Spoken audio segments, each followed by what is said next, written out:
over to you. All right, thank you, Trudy.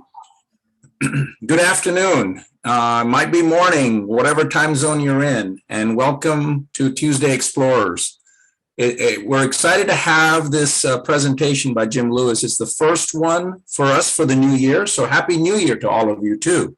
So Tuesday Explorers is a series of lifelong learning opportunities brought to you by AARP Virginia.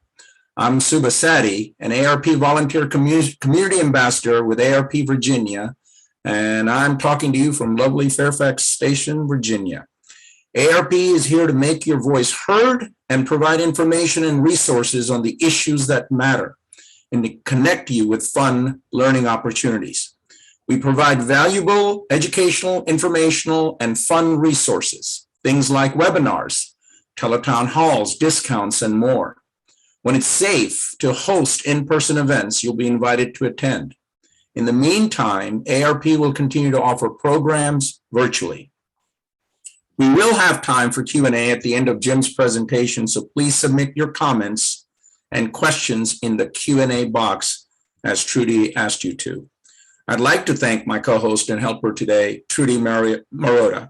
Like me, Trudy is a volunteer community ambassador with AARP Virginia. She will be monitoring the Q&A box and will facilitate the Q&A portion of our program. We expect the program to last for an hour. So it is my pleasure to introduce and welcome back our guest speaker and good friend, Jim Lewis. So let me tell you a little bit about Jim Lewis, though, before he starts. Jim Lewis is a noted Civil War and World War II historian, lecturer, and tour guide. He has authored numerous historical landmarkers and been the keynote speaker for their dedications.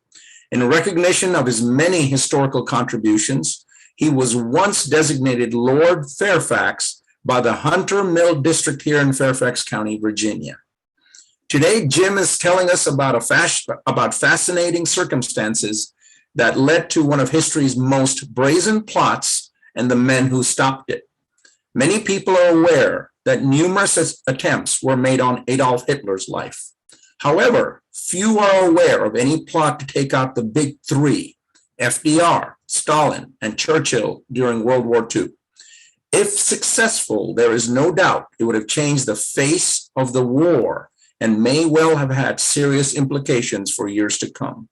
So if you're a history lover like me, you're in for a real treat today. So please give a warm virtual welcome to Jim. And Jim, the screen is yours, sir.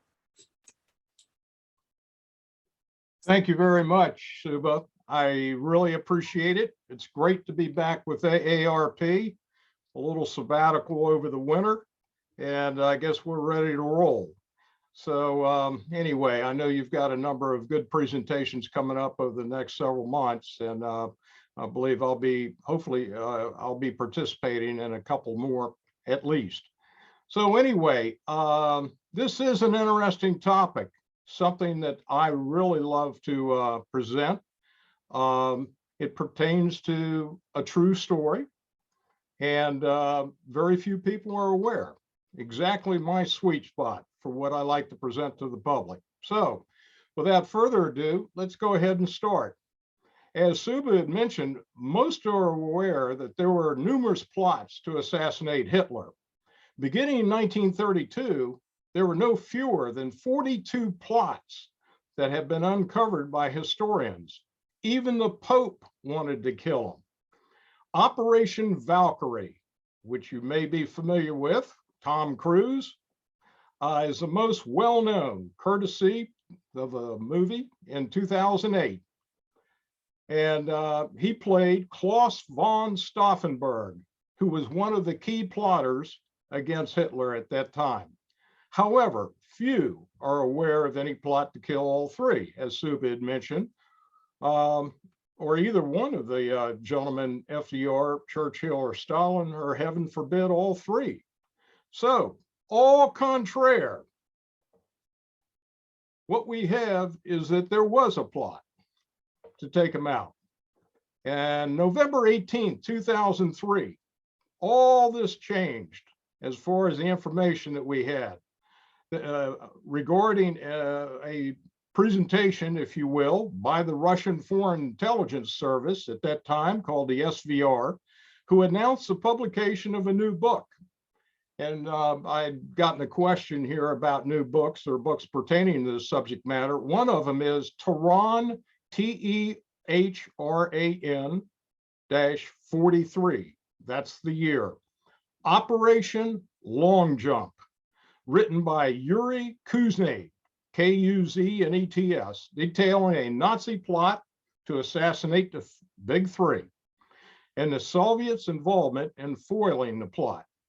It was based on previously classified Soviet intelligence reports, analytical documents from the Soviet secret police, and decoded message traffic.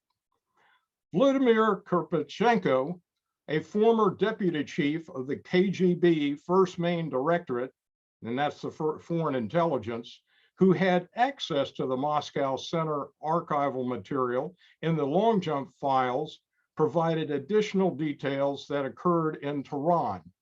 In addition, Georg Vartanian, who was a teenager operative and had played a key role in thwarting the Nazi plot, spoke and added his eyewitness endorsement to the descriptions in the previously classified documents.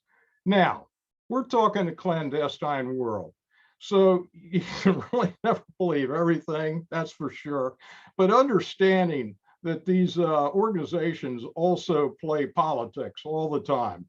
And this could easily be an attempt at self-aggrandizement by the Russians. And in effect, longtime espionage author Howard Blum, that's somebody else to look up, BLUM, took it upon himself to compare the Russian documents with materials from the British, American, and German archives. There was enough overlap to warrant the following story that you're going to hear. Okay, this is November 27, 1943. Winston Churchill, he was scared. And that's in this picture right here, because this is a period photo of him arriving. The Prime Minister's concern about security began growing as soon as his plane from Cairo landed on a chilly morning at Gale Morgue Airport just outside Tehran, Iran. He had hoped to slip into the Iranian capital unnoticed for the four-day conference set to begin the next day, with American President FDR and, of course, the Soviet Premier Joseph Stalin. This would be their first face-to-face meeting between the three.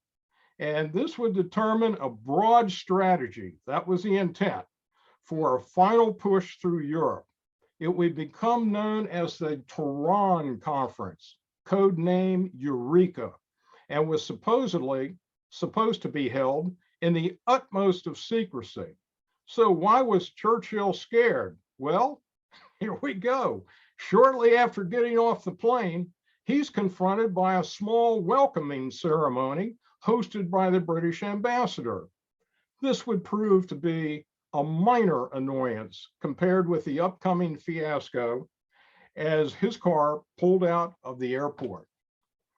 The road was lined with glowing Iranian cavalrymen. And here's an absolute photo of what Iranian cavalrymen looked like back at that time frame.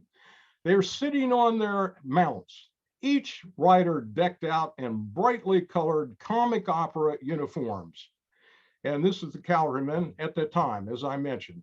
The pageantry continued for a full 3 miles.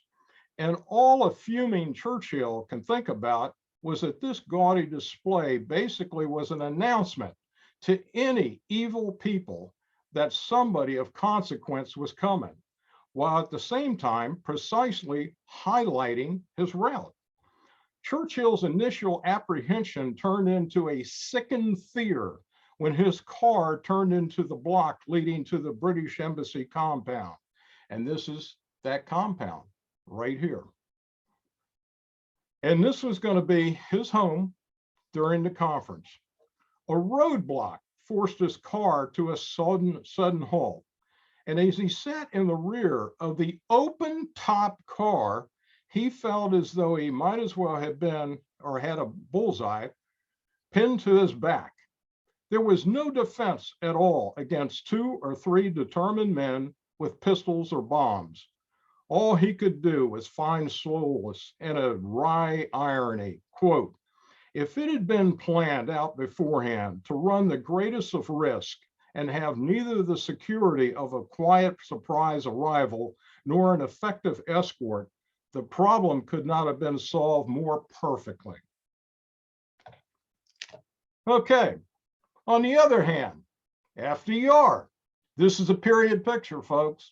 Back then, the FDR's journey could not have been more uneventful as his C-54 landed at 3 p.m. on that same day.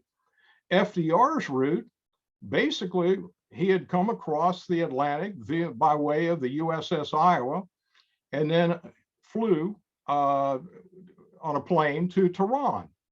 Here is a photo, November the 20th, FDR obviously flying with Ike on the Algeria to Tunisia leg of the journey. And December 24th, about 5 weeks later, Ike would be appointed Supreme Commander in Europe, for we know what happened that in June 6, 1944. Upon FDR's arrival, there was no ceremony, only a brisk and efficient ride in a car with bulletproof windows through empty streets to the American legation on the outskirts of Tehran. Uneventful, which I just mentioned, did not mean easy. FDR was completely paralyzed from the waist down, as most everyone knows. He couldn't shower, so the USS Iowa outfitted his rooms with a 80A compliant bathtub. He was deathly afraid of fires and believed that he would just burn up if his plane crashed. He also had lung problems, and this was all made worse because he chain smoked unfiltered Camels. Hence, he could not fly above 9,000 feet without breathing problems. His route originally went over the mountain range with several 14,000 feet peaks. Hence, his pilot reconned the route a couple of days ahead of time and found a flight path that snaked through several passes. Back then, the airplanes did not have seat belts, and FDR was too weak to brace himself against any turbulence. So you can connect those dots yourself. Okay, the well-executed plan had been designed by this fellow right here. This is Michael Riley, 33-year-old former college football player who headed the president's Secret Service detail. He described himself as an Irish cop with more muscle than brains and was considered by all as FDR's bodyguard. Riley had just settled the boss, which is what he referred to FDR by, into a second-floor suite at the American Embassy when he received word that General Dmitry Arkadev, an officer with the Soviet secret police force, the NKVD, which was pre-KGB, was downstairs wanting to talk. Now, Riley assumed the general had come to announce Stalin's arrival at the Soviet embassy earlier that day by train, and to confirm a previous arrangement whereby a half-dozen Secret Service men would be working hand in hand with the security-conscious Russians. In the weeks before the conference, the Russians, who were already the dominant military presence in Tehran, had beefed up their forces with an additional 3,000 troops under the harsh command of General Andrei Krylev, and had dispatched a squadron of intel officers to monitor the city and its surrounding areas.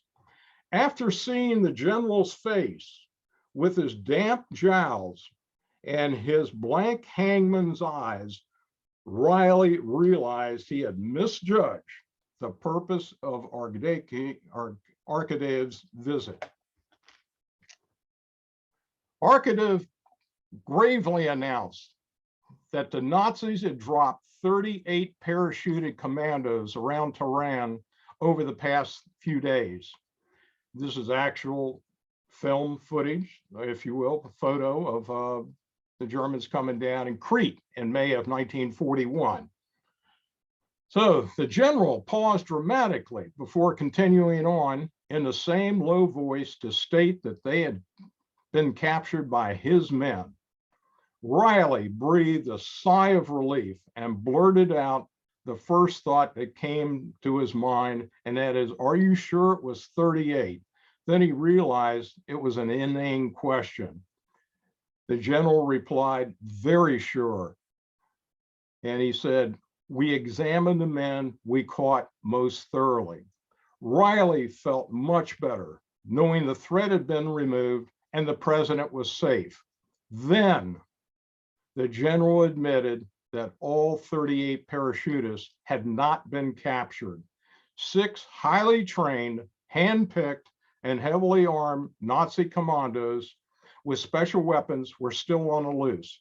No one knew where they were or where they might strike. All at once, Riley's blood ran cold. The German commandos at large in the city were assassins. They had 6 days to complete the daring assignment before the Big Three would return home.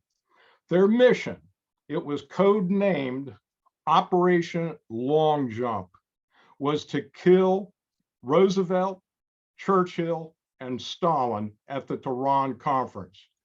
Hitler had personally approved the execution.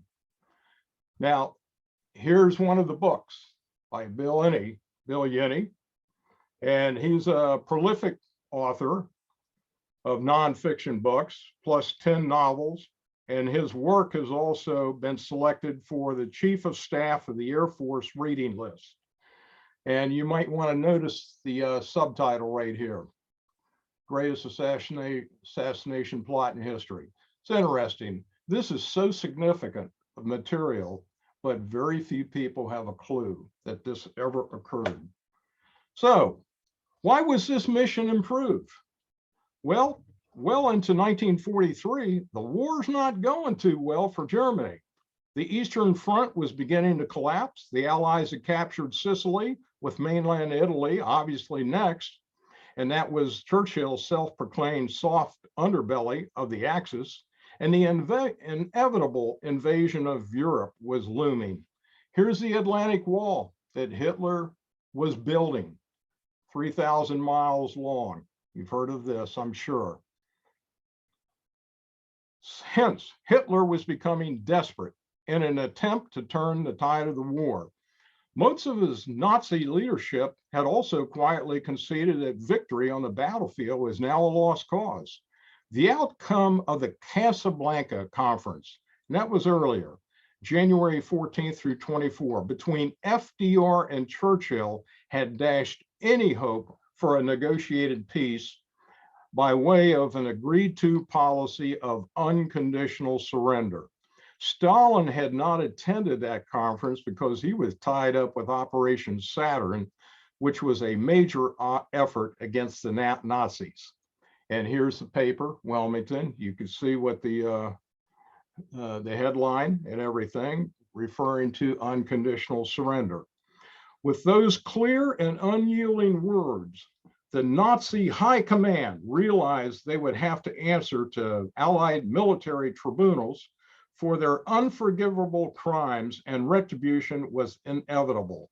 Therefore, it was believed that perhaps a new set of Allied leaders might be willing to make a more reasonable peace in its aftermath.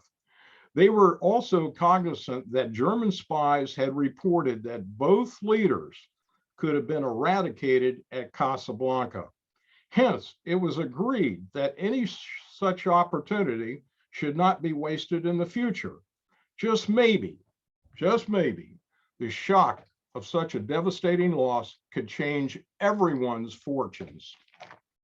Okay, there were 2 spy masters in Germany, and they ran the cloak and dagger operations for the rival German foreign intelligence services. This fellow right here, that is General Walter Schellenberg. He was the head of the German SD, and that's a Secret Service force of the SS. And there he is with his wife,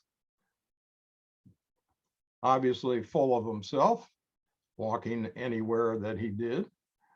And then to the right is Admiral William Canaris. He's the director of the German Abwehr, and that was the defensive military intelligence.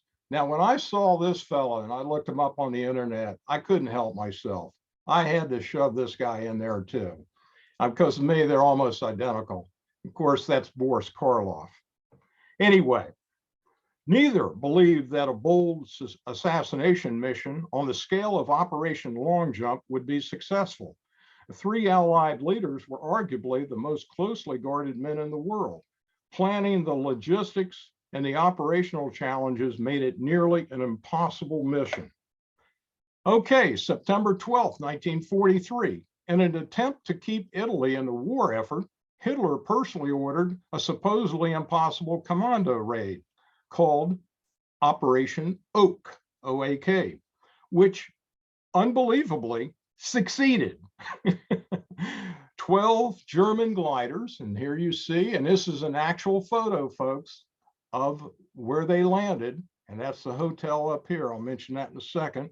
They dropped out of the sky and came down in a rush of shrieking wind, landing on a mountain where Benito Mussolini, the fascist dictator who had ruled Italy with a heavy hand, was now imprisoned here in a well-guarded hotel at Gran Sasso Mountain in Italy.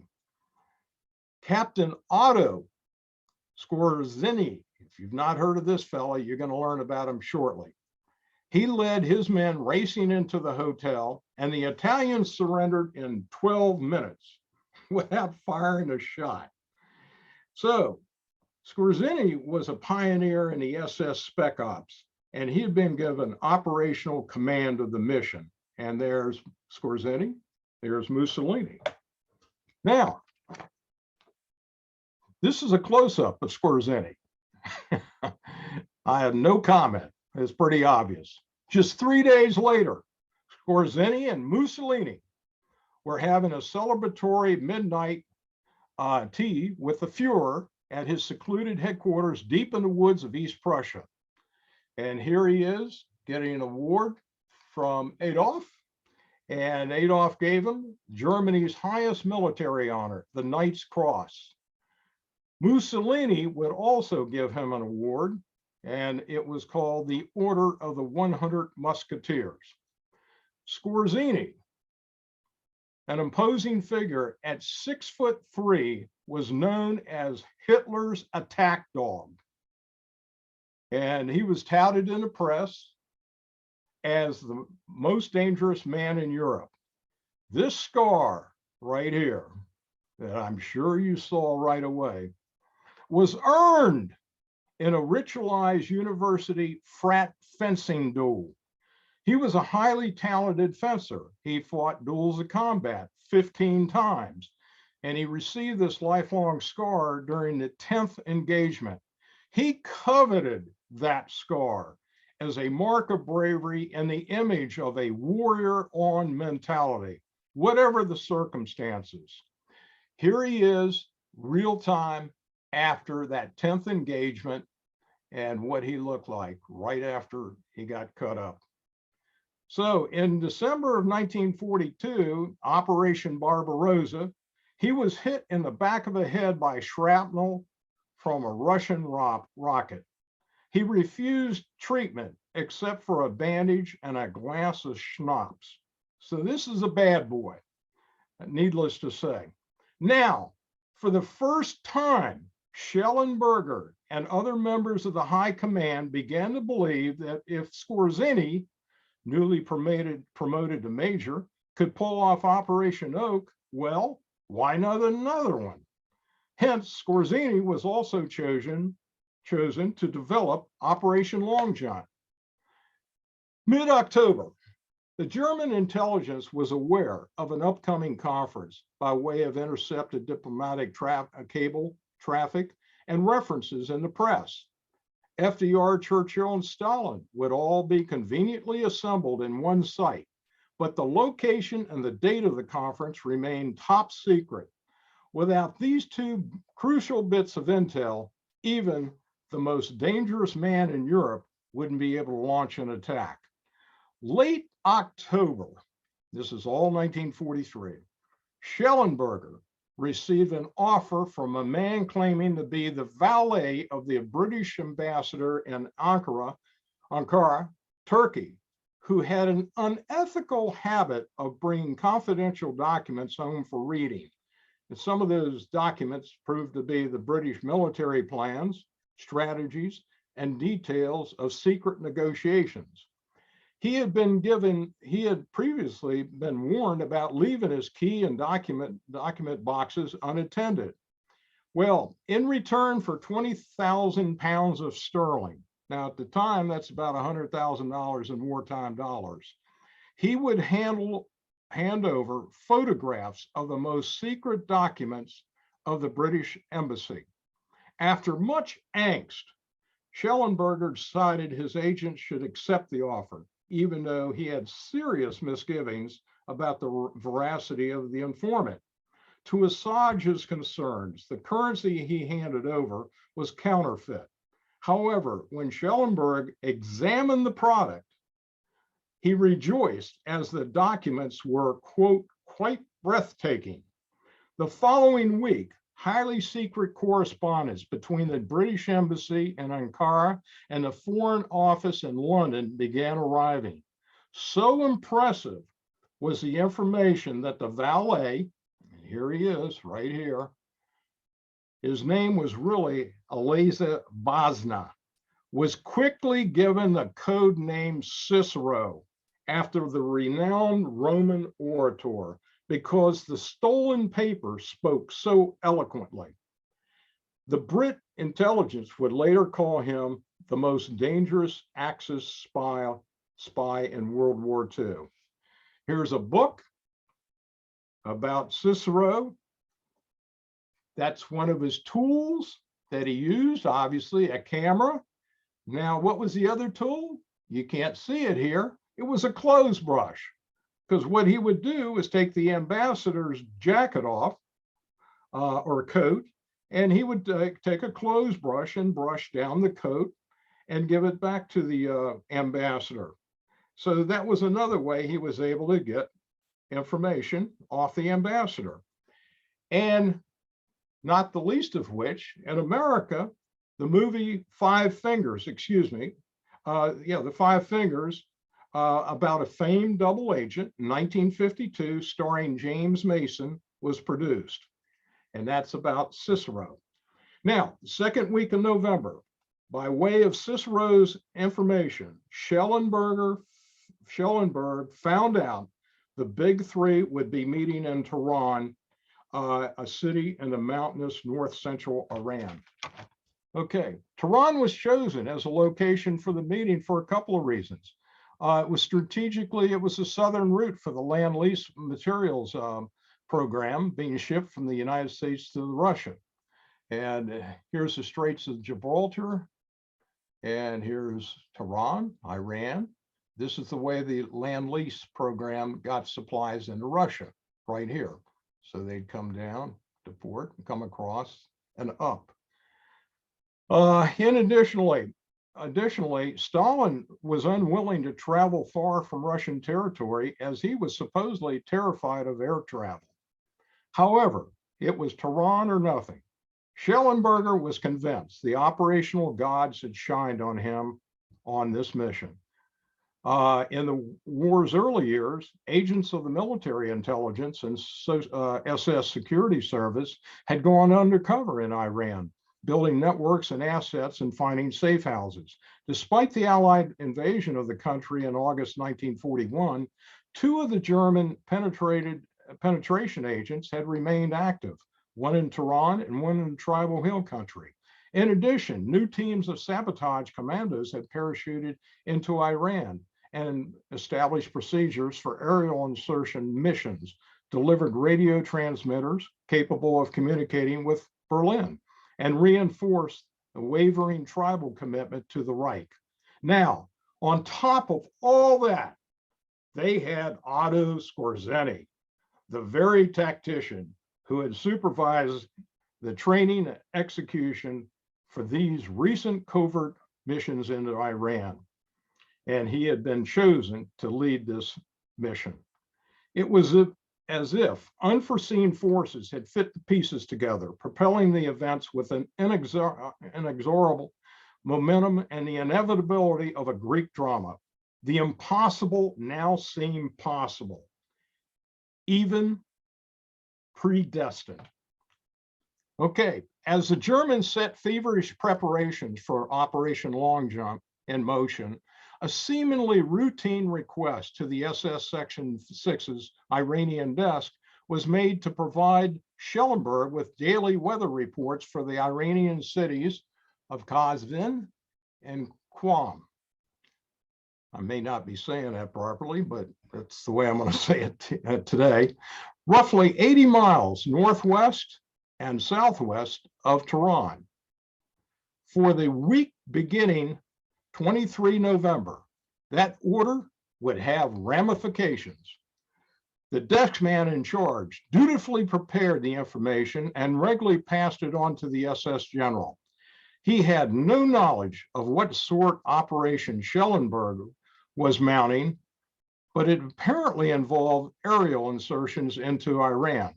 That was the intelligence that this fellow right here, Nikolai Kuznetsov, famed double agent working for the Soviets, promptly relayed to his handlers at the Russian-based spy quarters in Iran.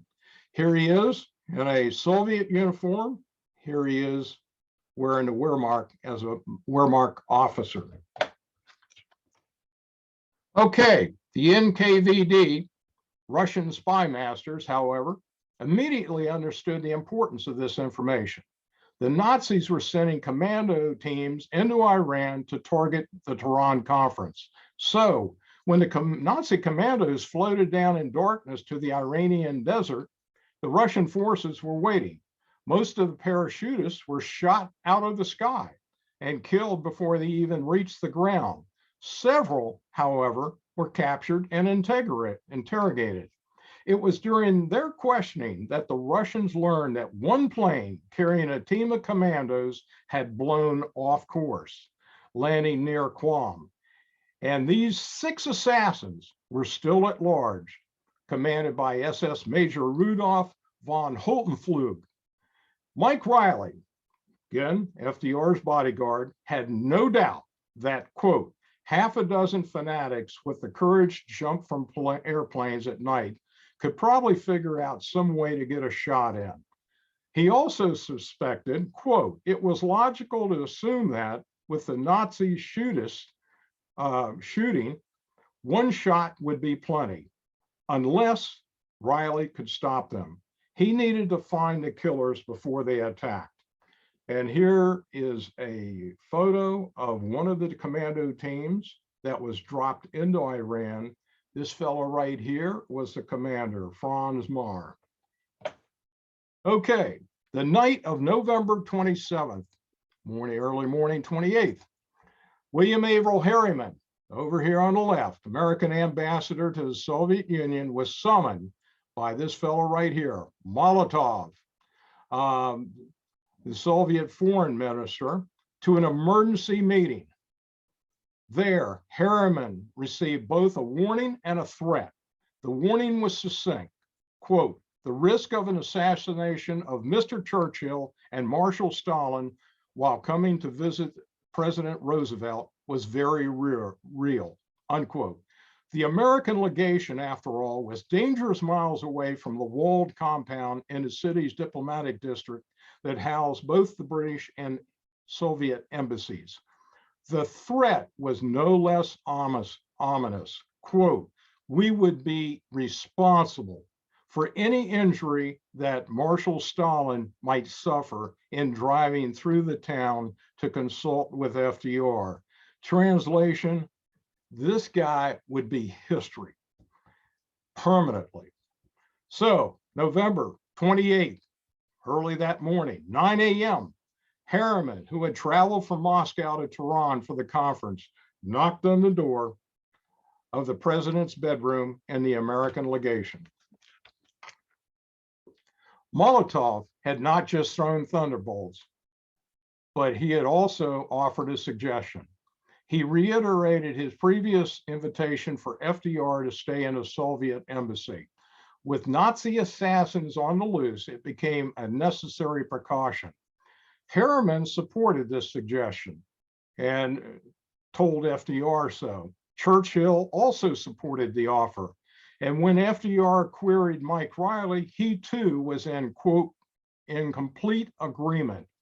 So a house-to-house search in Tehran with a city of 1 million, overloaded with spies, every shape, form, and political allegiance was already underway. Furthermore, a joint decree of $20,000, which was a fortune back then, would be paid for any info leading to the arrest of the 6 commandos at large in the city. 3 p.m. on the 28th, Riley ordered the presidential cavalcade to pull out of the American legation. 2 jeeps filled with armed, attentive soldiers led the way. FDR's limo was situated in the middle of the motorcade. FDR wasn't in it, though. The man in the rear waving to the cheering locals was Secret Service agent Robert E. Holmes. FDR was bundled into a dusty army sedan with orders to keep his head down. With only a single Jeep leading the way, the 2 vehicles sped through Tehran's side streets. As FDR was being wheeled into his suite of rooms at the Soviet embassy, Holmes continued to wave to the crowds assembled along the official route.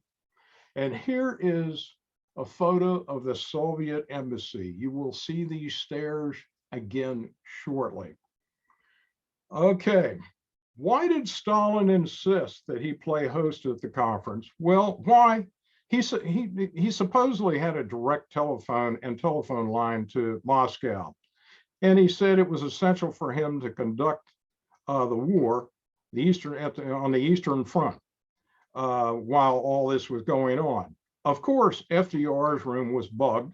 FDR was aware, but he was also committed to winning Uncle Joe over, which he did at this conference. FDR was the only person that Stalin trusted. He did not get along nor trust Churchill, and you'll hear why shortly. November 30, 3rd day of the conference. It was Churchill's 69th birthday. Yet another cold morning in Tehran, but the day's events would be momentous, including a birthday dinner for Churchill in the British Embassy, which had been scheduled for later that evening. It turned out to be a high point of the conference. And here are the 3 men sitting at that conference at the party. This fellow, by the way, last time I did this presentation, somebody asked, who is this guy? He was Churchill's, his name was Major Arthur Herbert Burse, and he was Churchill's interpreter when meeting with Stalin. And he was born and raised in Russia. So anyway, Churchill would comment about this affair. A trio that together controlled practically all of the air forces in the world and could direct armies of nearly 20 million. Meanwhile, Mike Riley could not put aside the horrifying expectation that at any moment, 6 commandos might snuff out their lives. Riley had come to suspect that this would be the moment of the assassins' attack. This night, however, it was the commandos who were betrayed. One of their Nazi, and I'll say this, one of their Iranian assets, who was Nazi, and was enticed by that gaudy $20,000 reward. And he had informed the Russians of the safe house's location where the commando team had gone to finalize their preparations for the attack, including setting up their communications equipment and disguising their appearance by way of changing into civilian clothes and dyeing their hair. They were heavily armed and planned to use British-made bombs, which had been captured by the Germans. They had planned to gain access to the British embassy by utilizing the water tunnels under the building. Plan B, if that didn't work out, they were going to conduct a suicide attack on the VIP convoy as it approached the Europe. However, as the big three were celebrating Churchill's birthday, which turned out to be a spectacularly boozy affair and continued late into the night, Russian troops were quietly moved into position after dark surrounding the safe house, which belonged to an Iranian police officer. According to the Soviet account of the night's events, the turncoat, and he was again the Iranian asset, he was turned around and sent into the building to offer an ultimatum. And that was either the 6 Nazis come out with their hands up or they'd be slaughtered. The door opened for the traitor and a strip of light momentarily brightened the street. He entered and the door closed behind him. There is no transcript of what the traitor said. I think you understand the minute why. Whether he succeeded in conveying the Soviets' ultimatum. All that is definitely known is that within moments after the door closed, in the early hours of December 1, boom! There was a deafening explosion, followed by a harsh white glow that lit up the night sky for miles over Tehran. It would surely have been noticed by Winston Churchill, a notorious light sleeper over in the British embassy, although he might not have immediately realized its grim significance. The building collapsed to the ground in a heap of smoking rubble. Rather than surrender, the Nazi commandos had apparently decided to control their own destinies and blew themselves up to avoid capture. And that's by way of their own explosives. There were no survivors. Now, you shouldn't be surprised at this, because earlier in the year, Hitler tried to take Churchill out with something pretty unique. Remember, Churchill, the reason he and Stalin, Churchill was Hitler's biggest nemesis on the world stage. And that's why Hitler wanted him gone. And he kept publicly calling him out for what he considered Hitler's nefarious intentions. Early in the year, as I mentioned, an assassination attempt was made on Churchill utilizing this, exploding chocolate bars. Knowing that Churchill appreciated the finer things in life, Nazi secret agents in Britain planned to discreetly place explosives in a layer of dark chocolate amongst other luxury confectionery items in the War Cabinet's private dining room, where Churchill was known to hang out often. And here it is. They're known as Peter's chocolate. My mom's 101 years of age right now. She was in World War II. And both Pacific and Atlantic theaters. And she remembers Peter's chocolate. When I told her about this, she told me, yep, I absolutely remember them. Well, the explosive was made of steel with a thin covering of real chocolate. Breaking the chocolate at the end would trigger a 7-second delaying mechanism by way of a piece of canvas and then exploded. And here it is. This fellow right here, he was an artist named Lawrence Fish, and he supported the Brits' M15 anti-sabotage unit during the war. He became very well known for drawing this. And this was also prominently displayed on a poster throughout England, warning the Brits to be on the lookout for exploding candy bars. Thankfully, this calorie-packed plot was discovered and foiled by the British spies. Remember, I told you to remember the Soviet embassy and the steps and everything. Well, here's a close-up of the Soviet embassy. Without a word of what had occurred early in the morning, the big three assembled one more time for the proverbial photo op. And here again are the stairs of the Soviet embassy. The media and statesmen, as you can see, are angling for their photos as usual. Okay, the Tehran conference was deemed a success. The big three agreed that a Western front would be established and D-Day would commence 6 months earlier. A deception plan supporting that effort would be created, called Operation Fortitude, and supported by all parties. The USSR agreed to wage war on Japan once the war in Europe ended. This was a huge success for the Americans, as expectations for the A-bomb at the time were suspect at best. Finally, a separate protocol was signed pledging recognition of Iran's independence. And that was kind of payback for Tehran hosting the conference. Here's the front page. You could read it. I'm sure you have already. Okay, 2 weeks later, December 17th, back in Washington, D.C., primarily by way of the USS Iowa, again, the press had come to hear about the groundbreaking conference in Tehran. The president sat in his wheelchair behind the massive wall veneer desk that had once belonged to his predecessor, Herbert Hoover. Mike Riley stood, and here he is. As always, during the presidential press conference, to the boss's right, again, very close by, FDR said, quote, "In a place like Tehran, there are hundreds of German spies, probably all around the place.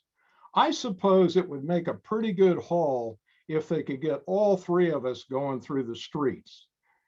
And there was no use going into the details, he added. Then FDR laughed that hearty, booming laugh of his, and the press joined in. Riley's face, though, remained set as if cast in stone. There were no follow-up questions from the reporters, and the president quickly moved on. This is a photo of that welcoming back party in the War Cabinet room in DC. And this fellow right here is Minority Leader Joseph W. Martin Jr., Republican, Massachusetts, and standing behind him again is Mike Riley. So let's wrap this up. Perhaps no plan was more audacious or had greater potential consequences regarding the war's outcome than Operation Long Jump. The meeting was, in Churchill's words, quote, "the greatest concentration of power that the world had ever seen," unquote, with the leaders of the majority of the world's military force in one room. Now, one has got to wonder, what if Operation Long Jump had been successful? Neither the Brits nor the Soviets had a mechanism for succession in place. America's succession plan at the time was the VP. I guarantee you, you can't tell me who his VP was at this time. Well, I'll answer it. Henry A. Wallace. He was a self-described practical mystic, and he was just too naive for a hard world.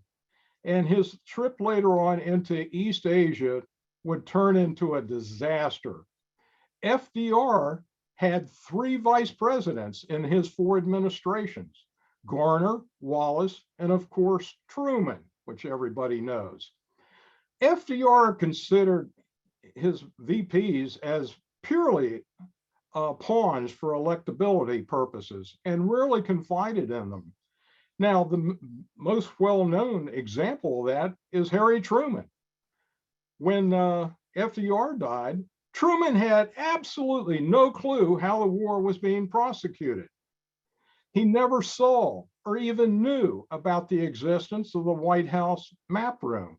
And he was not informed of the Manhattan Project until 13 days after FDR's death. Bottom line, the result would have likely been chaos, and more so for the USSR, which had been under the heel of Stalin for 20 years and whose efforts in the war against Germany were so critical.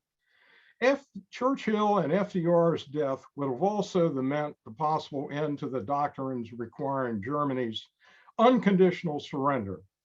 Had the Germans negotiated their way to peace, quote, the war might have ended much earlier than May of 1945, though of course, with Germany undefeated and still in control of Europe. By the way, that mimicked exactly what Japan was attempting to accomplish in the Pacific. But for loose lips and a little bit of luck, that terrible parallel might have become reality. Thank you much for your time and interest. It's been my pleasure. Thank you, Jim. I don't have, well, I might have an additional question. The first question or comment is, do you know, can you still buy Peter's chocolate? I don't know. You know what? I can't answer that. Okay. Do a Google. That's what I would do. I Googled it, and there is a Peter's chocolate in Butler, Pennsylvania, but I'm sure it's not the Okay, same. you got the answer then. Okay. There's also a comment with regard I'll tell to you it. what, before you open it up, make sure, you know, you might want to check it out a little bit.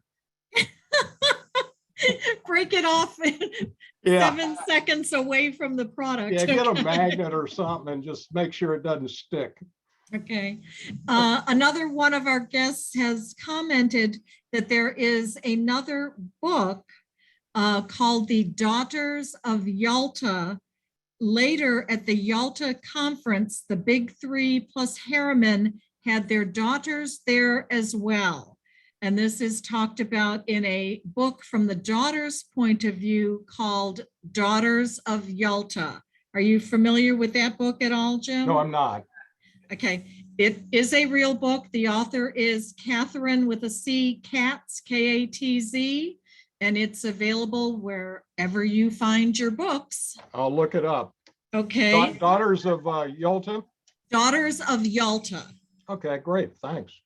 And a question, do you know what happened to Scarface? Yes. Will you tell us? Yeah, I'm writing down the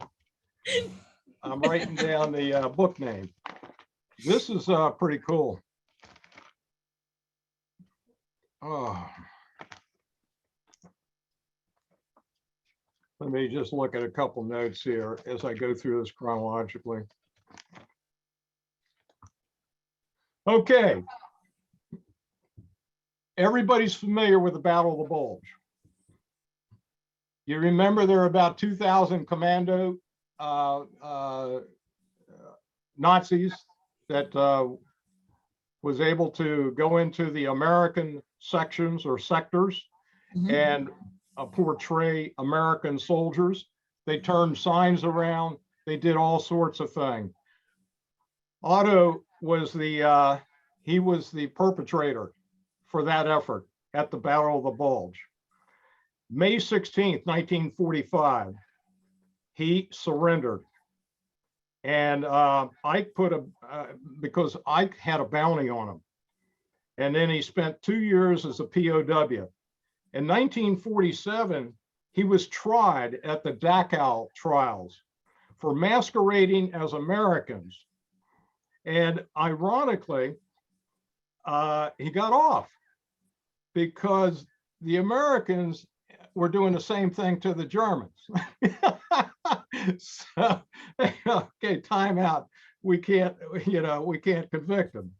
So the Allied team actually admitted to doing the same. So in 1948, a year later, he fled the detention compound changed his identity and freely roamed Europe, ending up in Spain, where he wrote a book about his escapades. In 1975, like many people back then, he was a heavy smoker, and he died at the age of 67 from lung cancer. Interesting. I found that I had, when I read about this guy, I said, what the heck happened to him? And interesting. Okay. Has the Russian book about this been translated? I can't answer that. Okay. And could you comment on the Cold War aspects of the Tehran conference? Cold War? I don't know what connection, except, I mean, everything went on with regards to Stalin and, you know, the dynamics between those three leaders, if you will. Cold War. I mean, obviously, we got into it with the Russians after, you know, the war was over, and we didn't trust them, and for good reason. And, you know, this is interesting. At Potsdam, when, and this will speak to that just a little bit, when Truman showed up, obviously FDR had passed away. Truman was aware of the A-bomb. Matter of fact, he was waiting on his trip over there on a ship for the announcement of the test of, what's the name of it? But the initial gadget, which was the initial test of our A-bomb. And while he was over there, he got word that it was successful. Interestingly enough, all he ever did was say that we've got an incredible weapon, particularly to Stalin. Now, Churchill was well aware of the atom bomb because he and FDR were in cahoots on it from the get-go. But Stalin was there, who's supposedly one of our allies, right? No one ever told him that we had an atom bomb. Interestingly enough, Stalin was very aware we had an atom bomb because he had spies penetrating everything in America. So, you know, you talk about trust, quid pro quo, and all that. And here we go with the Cold War. You know, we're supposed to be these big allies in World War II, and look what's going on. So obviously that all carried over into the Cold War. The other thing that's interesting, just a couple numbers I find fascinating. The cost of the Manhattan Project, which is supposedly one of the reasons Truman dropped the bomb, very minor reason, was to justify the $2 billion that was spent back then, $2 billion on the Manhattan Project. So it could justify what we had done with $2 billion of America's money. Now, that was a minor thing. Obviously, casualties and American boys dying was the biggest thing by far. The whole time we were developing the B-29, the Russians were all over that. And that program, the B-29, smoked the atom bomb program, the Manhattan Project.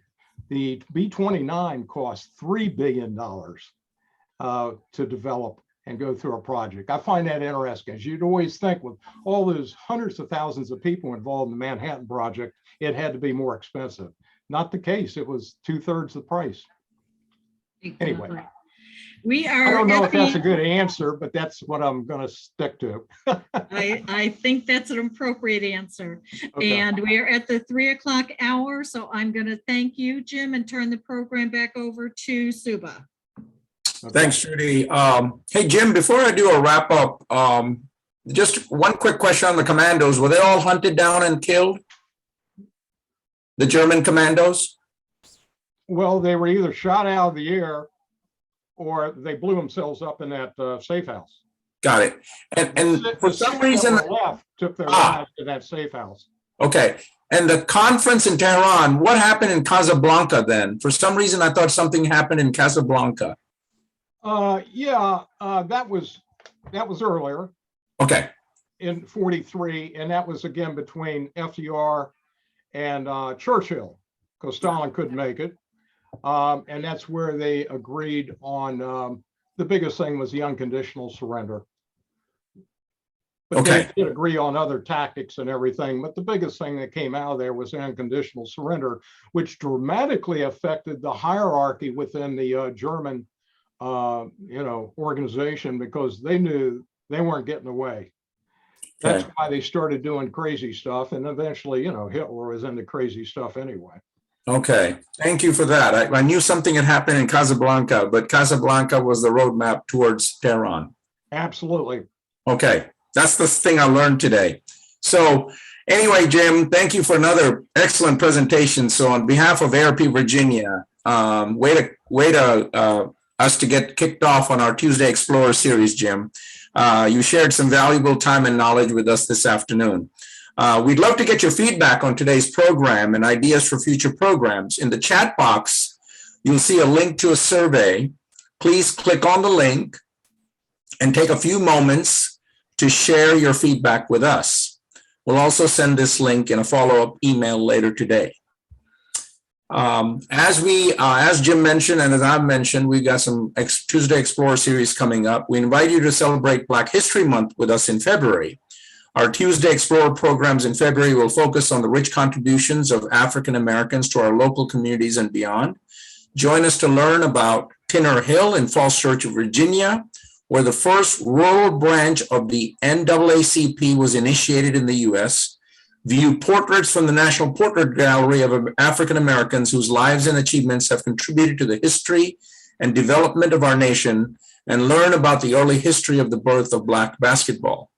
In the chat box, you'll see a link to register for these and other Black History Month programs. Jim will also be with us down the road for 2 more presentations. So I'm already looking forward to that. So until next time, we encourage you to stay curious, keep exploring, and have a great rest of your day. Thank you, folks.